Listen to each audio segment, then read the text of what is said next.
My name is Martin Niboh, and I'm founder and president of Torchbearer Foundation, and we are building a grassroots movement in Cameroon, which is doing a lot of training, helping young people to become who God has created them to be. We are also helping with building sustainable businesses because we believe that efforts done in Africa should be done in ways that are not only sustainable but also scalable. And so that's our push right now in Africa. Cormac? Yeah. Explain what you do, who you are. Yeah, that was very interesting, Martin. So I'm Cormac Lynch. I was founder of an organization called Camara, which the name comes from West Africa. And we use technology to improve education and livelihood skills in low-income communities around the world. We operate in 8 African countries, mainly in East Africa and Southern Africa.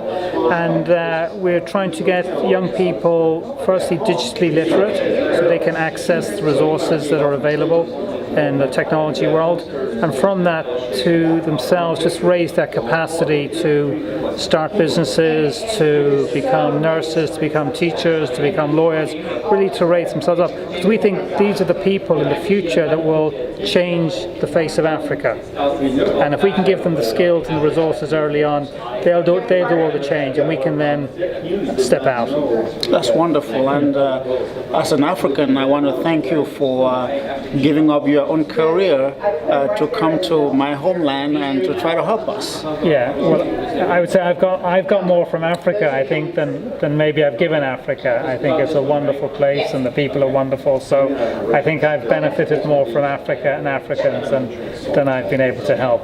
I suspect, having done this, you have some thoughts about what indigenous Africans like us, or how we like to call ourselves Africans in the diaspora. Yeah. What can indigenous Africans like us do to help you succeed in what you are trying to accomplish in Africa? I think if they can copy what you've already done, which is get involved, which is do something, not just send money home, not just travel home, but actually set up proper organizations that will actually can be scalable and sustainable in your countries. I think there's so much talent, African talent outside Africa. Actually, I think it's their responsibility to really be the forefront of changing Africa from outside. So, and you've already started that, and I think if you get more of your fellow Africans to do that around the continent, I think that will make a huge difference to the region. Now, let me tell you something about us Africans out here. If I go alone to ask them to go with me to Africa, they will not go. But if I take you to go with me and ask them to go to Africa, they will go. So will you go with me so that we can get some of them to go to Africa with us? Absolutely. Let's do that. Good.